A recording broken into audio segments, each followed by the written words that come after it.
我以前说过，我就谈过一次恋爱。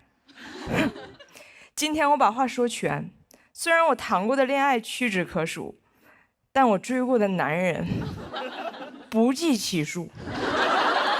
上学的时候，我吸引男生注意力的主要手段是模仿电视剧。当时《还珠格格》热播，香妃娘娘以香为美，我就想模仿。但是我家没有香水，最香的东西是洗发水。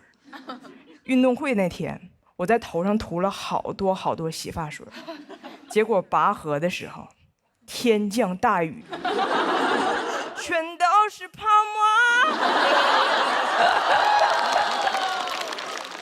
我怀疑那天我们班输了跟我有关系，因为绳子滑，抓不住，香妃没学成，成了华妃。我又看了一个台湾偶像剧，是艾拉和吴尊演的，你们看过吗？啊，那里艾拉是个假小子，然后男主很爱她。我雷厉风行，剪了短发，穿男装，穿球鞋，说话声音压得特别粗。2周过去了，没有人追我，但是全校都在传我要去当兵。从拔河的情况来看，应该是个炮兵。我还模仿偶像剧女主给男生叠千纸鹤，然后把最想对他说的话写在千纸鹤里。我给我喜欢男生叠了上百个千纸鹤，里边全都是我熬着夜红着眼给他写下的高考考点。老师没收这一罐千纸鹤的时候都感动了，多少年后还跟那男生说，当年你但凡跟张彩玲早练一点儿，都能考上个3本。但是我喜欢男生说他喜欢偶像剧里那种柔柔弱弱、乖巧可爱，尤其是那种蠢蠢笨笨的，我就开始装。从那以后，他在问我这题怎么做，我都说这题第1步应该这么做，第2步人家就不会了啦。其实人全会。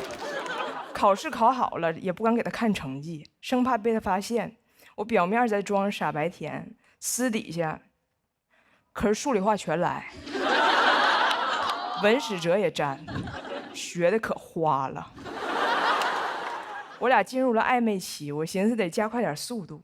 当时学校有一个数学竞赛，问我去不去，我说我不去，我要去看我哥哥打篮球。那天篮球比赛，我做足了功课，要把女生乖巧柔弱的得分点集中呈现。我坐在篮球场旁边，手里拿着给他准备的饮料，身上披着他刚脱下来的校服，袖子里还藏着一个随时可以检查刘海的小镜子，的同时还在给他织围脖，的同时还在装自己肚子疼很虚弱，的同时还在给哥哥加油。那天给我手忙的呀，肚子疼织围脖，弄刘海加油，肚子疼织围脖，弄刘海加油。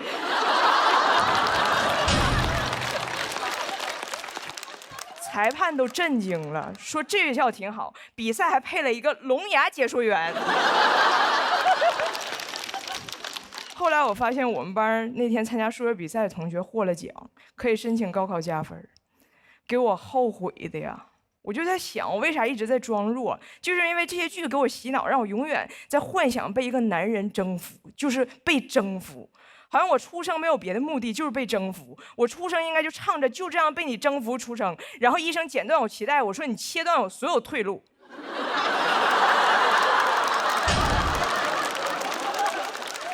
哎，这些剧到底是怎么给我洗的脑？那天我回家一打开电视，正好是一场经典的偶像剧征服大戏——强吻。前1秒钟俩人还在吵架，突然男主就把女主怼在墙上就强吻。女主前边还在拼命挣扎，突然就放弃抵抗了，就那手永远。男主的嘴里是有电棍吗？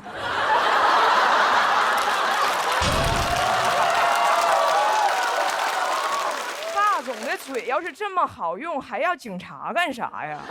巴黎街头发生暴乱，警方都不出动警力。就派这几个霸总：龙傲天、顾北辰、道明寺，把这个局面给我稳住。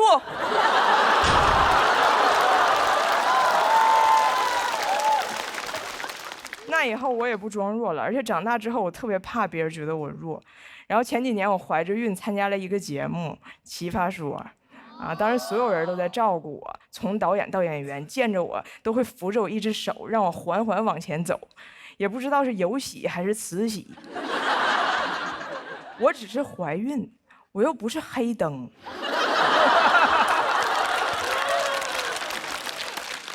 而且不管是黑灯还是怀孕，其实都不用那么服，除非黑灯怀孕了。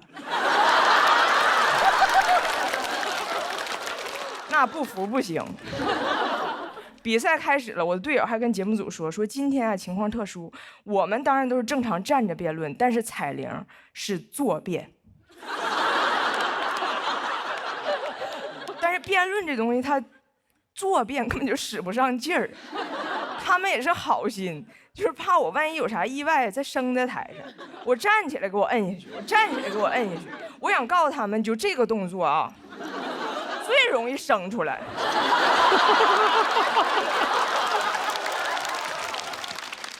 我往那一坐，手里拿着水，这手摸着肚子，然后给别人加油。我觉得场面怎么似曾相识了呢？我怎么又回到那篮球场了呢？出走半生，归来仍是聋哑解说员。我说不行，我是来比赛的，我要站起来。我那天站起来跑到场中间一顿输出，其实那天我表现还挺好的。当时看着观众给我投票的投票器一盏一盏亮起来，我才知道什么是我最需要的。那天挺着儿子比赛，赢的也是铤而走险。当时我灵魂出窍回到篮球场了。我好心疼那个17岁坐在篮球场旁边手忙脚乱给别人加油的小姑娘，我想跟她说，你没做错什么，你只是那个时候还不知道，你更应该为了自己站在赛场上。谢谢大家，我是彩玲。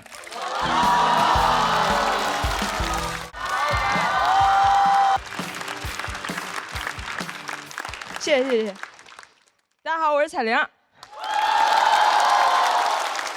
我人生遇到挫折的时候最烦别人跟我说的一句话就是看开点儿。7岁那年，我妈领我去医院看病，医生说不太好治，看开点儿。哼，看开点儿。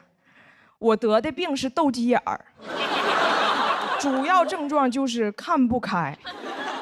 医生说我是先天有斜视的基因，然后那年突然间就发作了。我挺不适应的，因为斗鸡眼有特点，看东西会重影，就一个东西在我眼中会变成2个甚至4个。当时我妈可愁了，说咱家这点钱手术费咋够啊？我一看那钱，我说这不够了吗？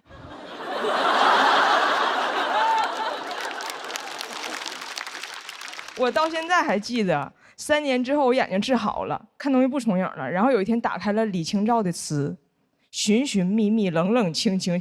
我说妈，完了，复发了。但对眼也有优点，当时我家亲戚都来安慰我妈，说你女儿很优秀，除了对眼就没有别的毛病。所以当我眼睛治好那天，我想我这不就完美了吗？我再去亲戚家串门，我给人看我眼睛，看我眼睛。亲戚说，哎，这孩子眼睛怎么单眼皮呢？想当年我对眼的时候，谁看我眼皮呀？再长大，这孩子怎么有点矮呢？这孩子怎么有点黑呢？这孩子腋毛支出来了，不好看，不好看。不是说好了我除了对眼就没有别的毛病吗？我问我妈，我说妈，我有这么多毛病吗？我妈说你有这么多亲戚。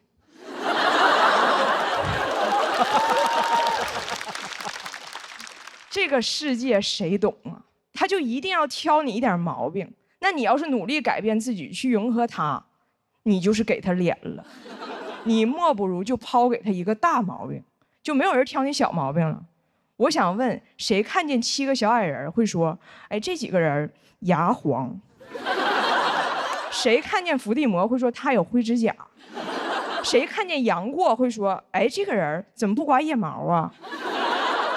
让我来刮腋毛那个亲戚，他看见杨过他怎么说？杨过的腋毛问题可太大了，杨过是右边腋毛遮不住，左边腋毛刮不着。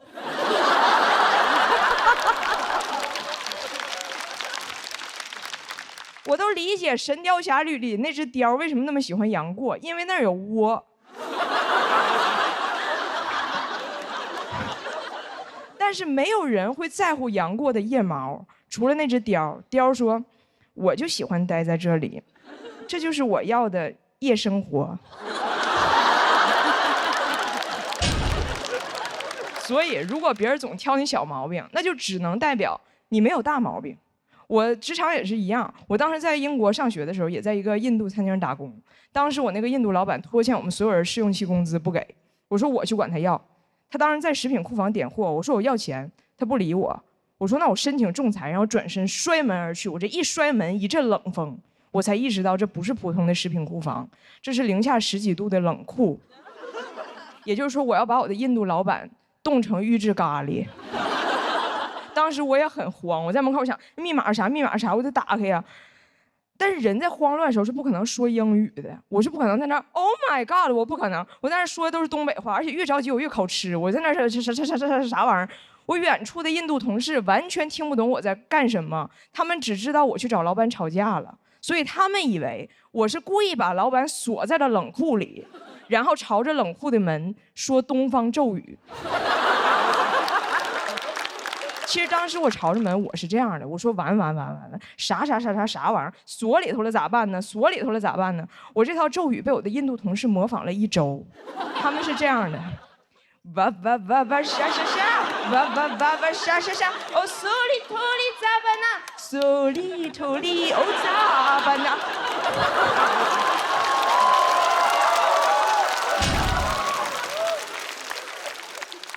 咒语事件之后哈。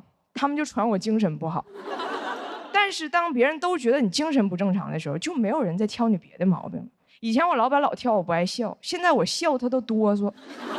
那天来了一桌客人，那几个小孩大吵大闹，我也不管。这要搁以前，老板肯定挑我，服务态度不好。但是那天他觉得我做得很好，因为他刚检查冷库，里边没有小孩。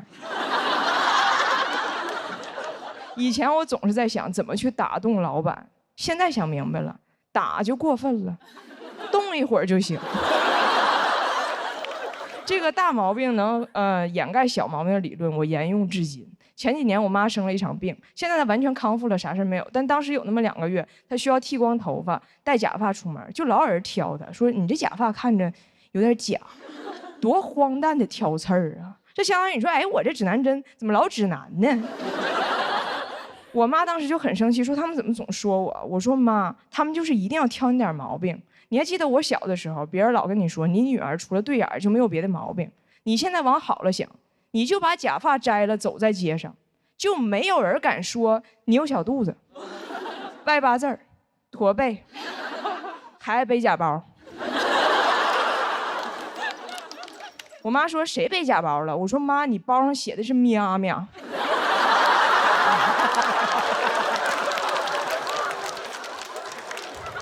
我妈说就你眼睛好使，早知道不给你治眼睛了。我说你要不给我治，我看的就是喵喵喵喵喵喵喵喵。既然这个世界总要挑咱点毛病，那咱人生的最高境界就是让别人觉得这个人除了有毛病就没毛病。谢谢大家。好，我是彩玲。哎呀，我能进总决赛，说明这节目也挺菜。比到这儿说点真话吧，这个节目是有点黑幕的。半决赛的时候，节目组就跟我们说，你们谁打到了总决赛，就可以坐着这个电梯闪亮登场。我们就跟节目组说，这个电梯其实可危险了，如果有演员看不清、站不稳，就可能出事儿。节目组说我们解决，然后当天就把黑灯和小佳淘汰了。对，确实是。我瞎说的啊！现在你们看综艺、看直播，很多话都是假话，不能当真。比如我常刷一个直播间，专门卖假包。这个主播有点东西，他说他家的包是 LV 2025最新款，意大利原产地发货。首先 ，LV 是法国的。他说是意大利40年手艺的老匠人，用独家工艺9子离火定燃子手工缝纫的真皮包，全球限量300单，马上上车之前被英国王室抢走了12单。凯特王妃亲自去广州拿的货。这个包35一个。我不信，所以我买了一个。买完我信了，因为这个包的 logo 就写的 LV 2025。但是我不在乎，我抢到一个包，英国王室就少一个包。我们从小就非常习惯听人睁眼说瞎话，真的。我小时候，我妈怕我早恋，就跟我说亲嘴儿会怀孕。我说妈，那我是哪儿来的？我妈说你是垃圾堆里捡来的。我说妈，亲个嘴儿就能怀孕，你非去垃圾堆。那垃圾堆多臭啊！我妈说没有你爸嘴臭。我长大也睁眼说瞎话，比如我当年的婚礼司仪问我，辛博，对，啊，问我无论贫穷与疾病，你都愿意和他终身相守吗？我说愿意，当然不愿意了。贫穷与疾病一个就够呛了，如果小家还赌博，哎呀，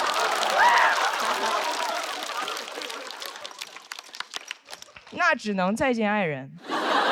你都没法让他金盆洗手，金盆你买不起，手他还洗不明白。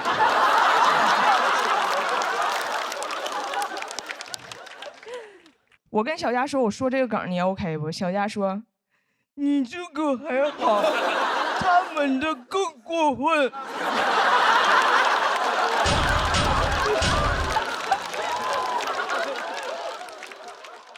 他让我呈现的啊。前面说的这些谎言吧，都很容易识破，但是有生活中有些高端的骗术，它包裹得很好，听着就像真理似的。比如我从小就被人夸，女孩是小棉袄，女孩心细，天生就会照顾人。我当时听着可美了，我心想，我天生就会照顾人。我看《士兵突击》，我都想进去给许三多洗袜子。但你仔细想，这事儿符合逻辑吗？天生就会照顾人。医生给我接生说，哎，这小孩，你看这小孩，这胳膊上什么？套袖。这小肚子上什么？围裙。就爱刷盘子洗碗，你看给这胎盘刷锃亮。还有从小就听别人跟我说，女孩将来找个不累的工作，风吹不着，雨淋不着，太拼太爽不幸福。我工作为啥要担心风吹不着，雨淋不着啊？我不应该担心钱挣不着吗？但是当时我以为这些都是对我的宠爱，因为他们会说，你要是男孩，你给我去北上广，你甩开膀子去闯，没人心疼你。我当时6、7岁，我以为北上广是个场所，里边全都是甩开膀子的男人。直到有一次走错了，进了男澡堂，我说：“哎呀妈呀，误入北上广。”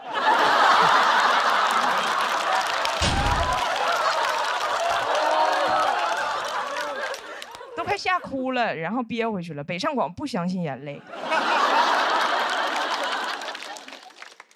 女孩找个不累的工作，这句话是个阴谋，因为他没有说下半句。这句话说全了是这样的：女孩找个不累的工作，所以有时间有精力照顾家庭，而家才是真正累死你的地方。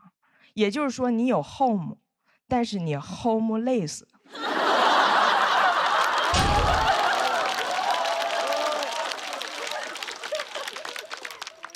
这些人间清醒的发言呢，都是我这2年的复盘。年轻时候我都信了，找了一个不累可以照顾家庭的工作，很早就结婚了，生了孩子。一生孩子，又有人开始瞎说了，说母爱是最无私的，当妈妈会自然享受母乳的感觉。我不享受。母乳什么感觉呢？你们被蚊子叮过没？现在你想象一下啊，你抱着个蚊子，6斤8两的大蚊子，嘴这么大，脑袋这么大，双眼皮儿，一次就叮你40分钟，一天叮10多回，边吃它还边哭，你还得拍它，你还不能拍死它。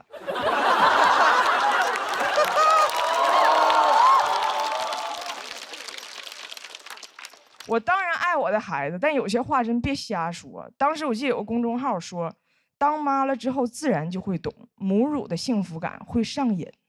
上瘾的东西还用你宣传吗？上瘾的东西不都让你戒掉吗？我没看过哪个 KTV 里唱拒绝黄，拒绝赌，拒绝乱哺乳。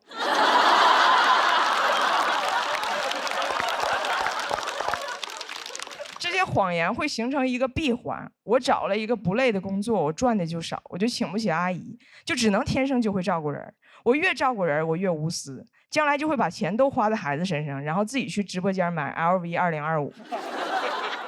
我刚生完孩子那一年，一天到晚也不洗头也不洗脸，我看着镜子里我自己，我发现我妈根本就没骗我，我就是垃圾堆里捡来的，我应该洗个澡了。去哪儿洗？北上广。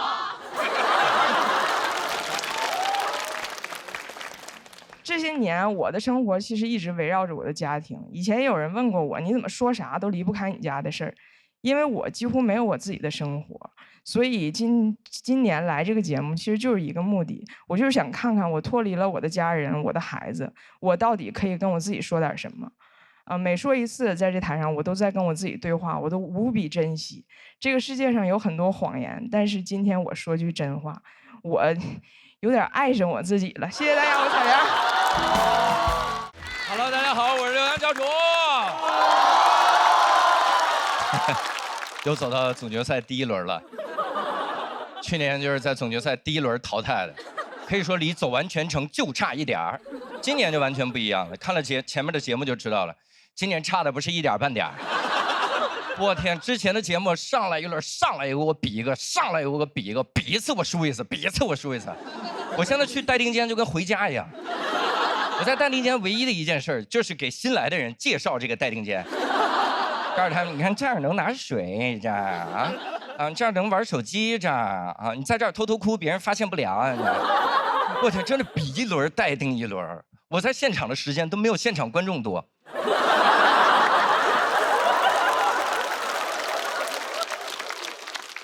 待定了，我都开始怀疑自己了。我在想，我还适合说脱口秀吗？但还是大数据懂我。当天晚上，小某书就推给我一个帖子。快来喜南报名当观众吧！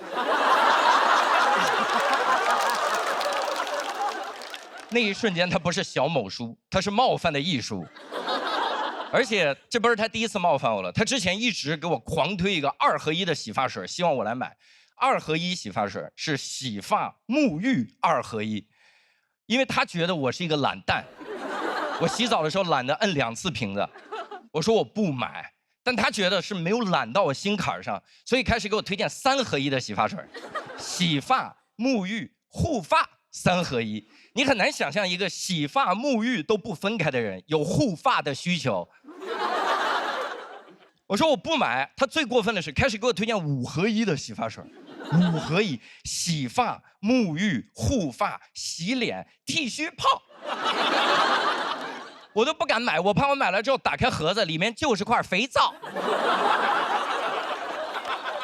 而且我之前做了近视眼手术，我这个眼睛不能进水，然后汗水也不行，但是我又特别喜欢健身，然后小某书给我推荐了一个几乎完美的解决方案，他推荐我健身的时候戴一个潜水时候的游泳眼镜。各位，您有戴过潜水镜去健身吗？眼睛不可能进水。因为一看就知道水在脑子里，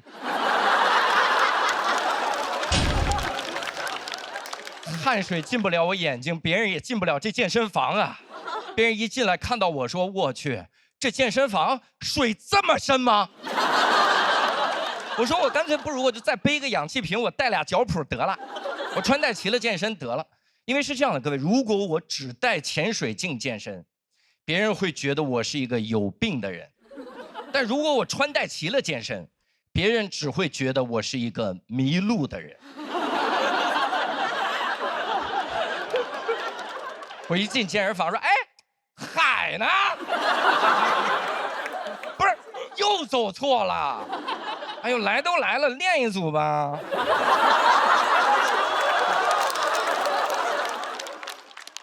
你知道他还推荐我啥？他推荐我洗澡的时候也带这个潜水镜。各位，这真的有点触碰到我的底线了。我在想，我不戴，不就是闭眼吗？闭眼就好了，水不可能进到眼睛里，我就闭着眼睛洗。我闭着眼睛，水打湿我的身体。我刚要开始洗头的时候，我发现，我真分不清哪个是洗发水啊。我就后悔没买那个2合1的洗发水啊。那一瞬间我都跟黑灯共情了。黑灯那个发型一看就是经常拿错洗发水啊。本来要拿洗发水，拿成了炸药。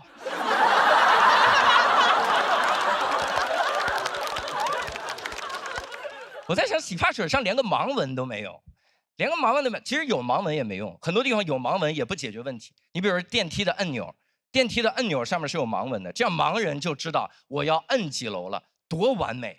但你能不能行行好，给人家配个语音，告诉人家盲人现在停的是几楼啊？这要是中间多停几次，电梯门一打开，我都不知道我在哪儿。电梯里是盲人，电梯外是盲盒，盲人只能盲猜。要去20楼，摁完了之后，中间停了4、5次，猜了4、5次，实在不行了，一下来必4。旁边人都惊了，说：“我去，盲人要开车呀，这盲人。”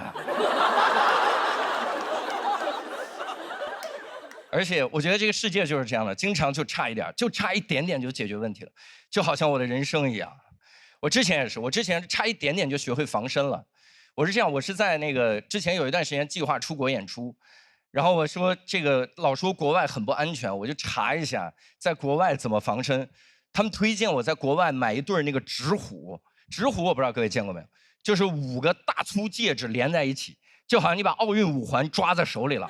就那个玩意儿的攻击力，就别人如果来抢劫我，我一拳下去，既保住了我兜里的200块钱，又能赔他2万医药费，非常的有用。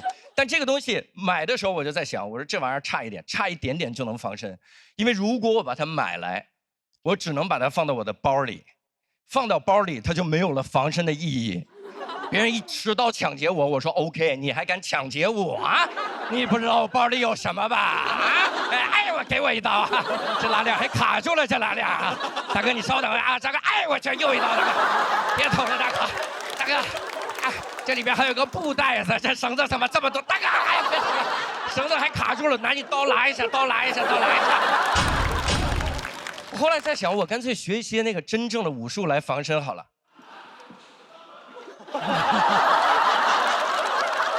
建议，哎，大家好，我是彩亮。我这个人情绪稳定，很少哭。我妈教育有方，小时候日记被我妈偷看了，哭。我妈说：“你日子多幸福啊！你想想那非洲小孩，饿的都吃不上饭，人家都不哭，你哭。”我说：“你咋知道人没哭呢？非洲小孩日记你也偷看呢？”我妈说：“哭没用，写日记也没用。要是真喜欢写，就写出高分作文才有用。写作文老是那个题目，我爱我的妈妈。我当然爱我妈妈了，别人妈妈那不阿姨吗？想得高分，永远是那几句话。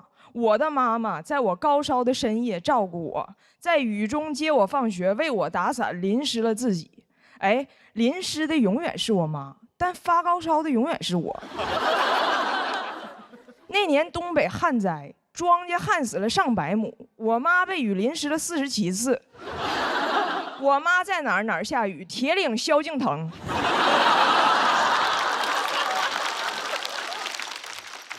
全班都写妈妈打伞，妈妈打伞。班主任开班会的时候都疯了，你们不要再打了啦！做啥都得有用，出生开始就得有用。1岁就抓周，一堆亲戚围着我，七嘴八舌，看我将来有什么用。我抓了个听诊器，他们说不错，医生。其实我可能就想把耳朵堵上。我表弟抓了个铁饭碗，他们说我们家光宗耀祖就靠我表弟了。所以抓周这玩意儿是真准。虽然我没有成为一名医生，但我一直觉得他们有病。抓铁饭碗的表弟更准。他现在在干吃播，就算死了也得有用。我姥爷走了20年了，这20年我姥每周给他准备3根破香蕉和5个过期月饼，求他办了70多件事儿，就没有人考虑过他生前糖尿病。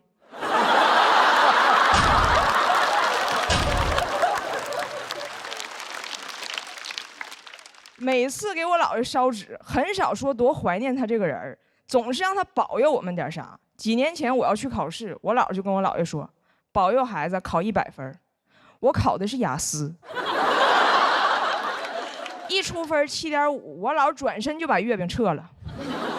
家里别人遇到什么事儿也会求我姥爷帮忙，除了烧纸还会烧烟呐，什么别的。这么说吧，我姥爷身边现在全是2手烟、2手手机、2手手表。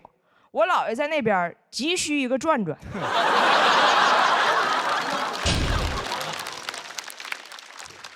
做人做鬼，核心都是有用。前几天我姥摔了一跤，没有人告诉我。我妈后来说，告诉你，你回来也没有用。人呐，还是要做有用的事儿。你就好好整理短视频。我说妈，如果所有人都只做有用的事儿，谁刷短视频？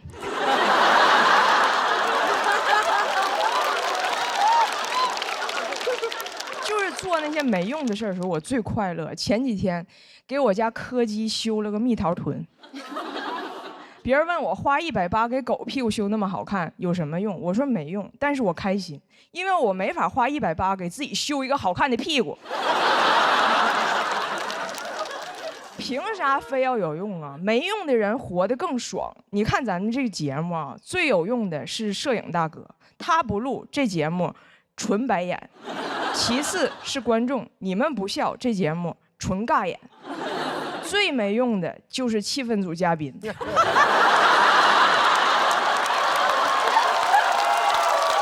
太早了，他们不点评，这节目纯享版。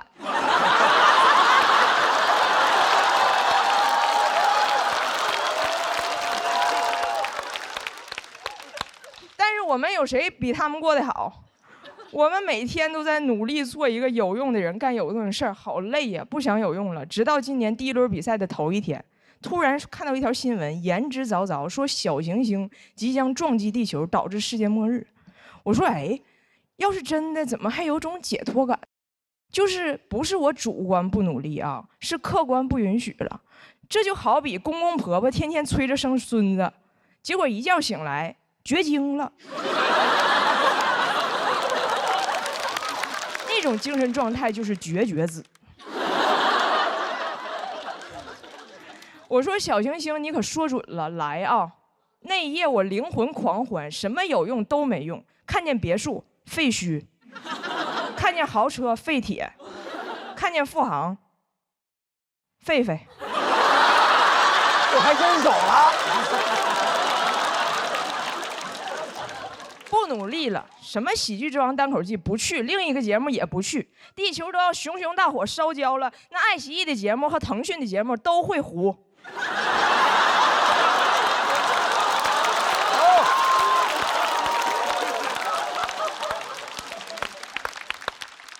人情世故我不再在乎。爱奇艺导演跟我说：“彩玲姐，要不要用你的短视频账号给我们节目打广告？”我说不打，号卖了。我给我女儿看小行星要撞地球视频，我说妈妈爱你，来把教科书拿来给你烧了，以后随便刷短视频。我女儿一刷下一条，专家已辟谣。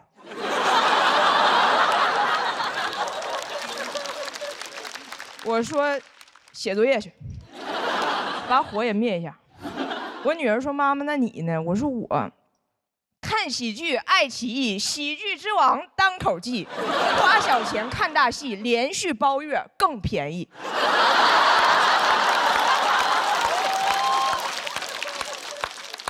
好像只有想到世界末日要来了，我才能心安理得的做个废物。我活到今天一直在做有用的事儿，从小的教育让我一直以为，只要努力，更大的快乐会在后边等着你，但这是骗人的。小时候我们院里仨女生都喜欢跳皮筋儿，我老是回家写作业凑不齐，但是写作业的时候嘴里也捣鼓小皮球、拿脚踢、2856、2857，再凑齐岁数大跳不动了。那年我们仨正好28、29、31。那时候我姥爷亲手扎了一个风筝，老想带我出去放，还用吃的诱惑我说走啊，香蕉带着呢，还有月饼呢。但是因为我有作文课、数学课，一次都没去过。现在在看放风筝，风筝和姥爷都在天上。我写完这篇稿子，跟我女儿说什么都没用，你的世界你快乐最有用。我女儿说对呀，我的世界本来就没有别人呢。谢谢大家，我是彩玲。大家好，我是彩玲。我是一个网红，但我发现网红现在不是一个好词儿，不信咱试试啊。大鹏导演最近是不导了一个新电影，叫什么来着？长安的荔枝。长安的荔枝挺好，对吧？咱们把网红放进去，长安的网红荔枝，一听就不是什么好大棚种出来的。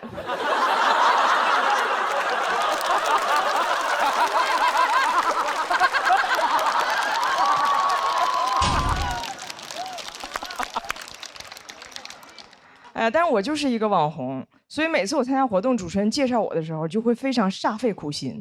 张彩玲，大胖媳妇儿的媳妇儿，互联网超高人气女老铁。我心想，这还不如网红呢。还有一次更夸张，主持人说：“欢迎张彩玲，跨国家庭幽默短剧创始人。”我老公听完吓一跳，谁撞死人了？我说我撞死你汉语老师了。因为网红不好听，现在很多人管我们叫博主。博主就是你发的博，你是他的主人，你的职业叫博主。如果这么定义职场，那财务叫财主，全职带娃叫妈祖，东北公务员都叫关东煮。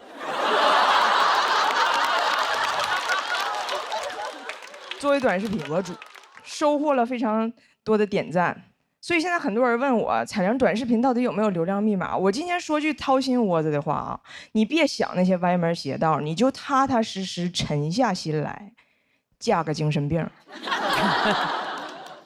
我妈第一次刷我视频，看还有这么多赞，非常不理解，她说咱国家年轻人是不是精神压力大呀？怎么专挑着精神病当网红呢？我说有的国家精神压力更大，还选精神病当总统呢。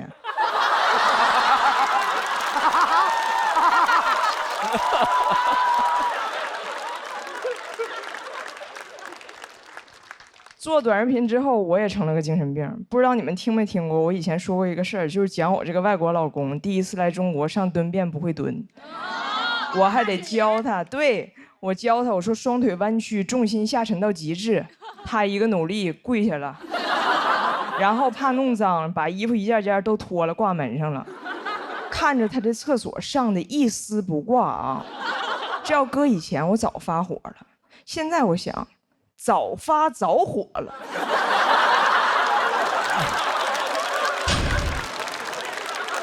多好的老公啊，自带流量，他要能掉里头就更好了。每次我发我这个外国老公干了什么傻事儿，流量就很好，这感觉太让人上瘾了。我每天就刷那个点赞，除了赞我啥都看不见，看见赞我就兴奋，我成了一匹赞狼。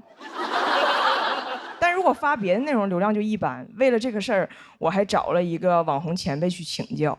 我说从长远考虑，我应该写点什么内容呢？前辈问为什么考虑长远？短视频的核心是什么？是短视。网红是什么？大家想听啥你就说啥，这叫网红。我说那如果我就说我想说的，不管大家听不听呢？他说那个叫网课。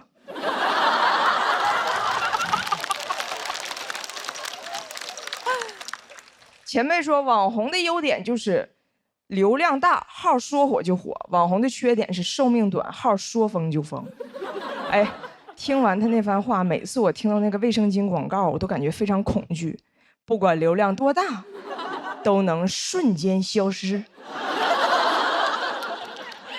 我流量最好的一条视频是讲我的儿子，他叫张拿铁，啊，他作为一个混血宝宝，居然不会说英语，还被双语幼儿园给拒收了。这个视频让我涨了很多新粉儿。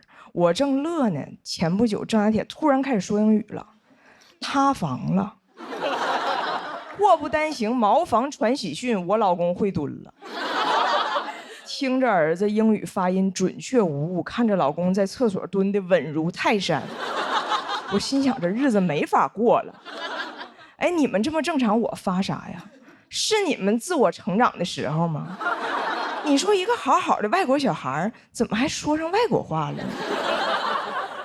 我这个号起号就是靠老天爷赐我精神病，现在流量来了，精神病怎么还擅自痊愈了呢？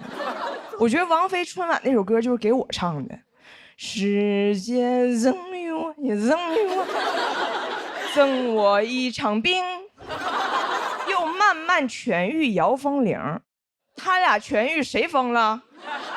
铃。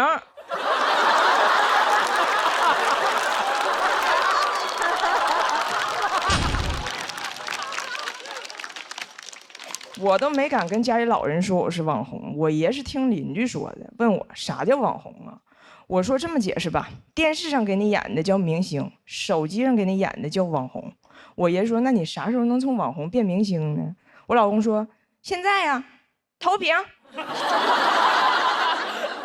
哎呀，每个网红都想被人记住，也都想向家里人证明自己是可以被人记住的。所以第二天我爷去沈阳看病，我就非要跟着。我说爷，一会儿上火车你就能看到，网红跟明星一样，有很多人认识我，非常的风光。结果那天在火车上根本没有人瞅我。马上到站了，终于有个大姐啪嚓打我一下，哎，你是那个张？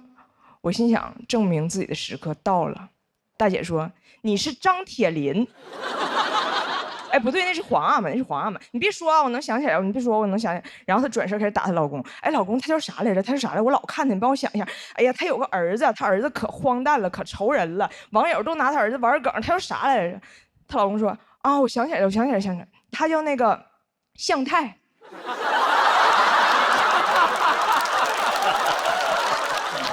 我是彩玲，谢谢大家。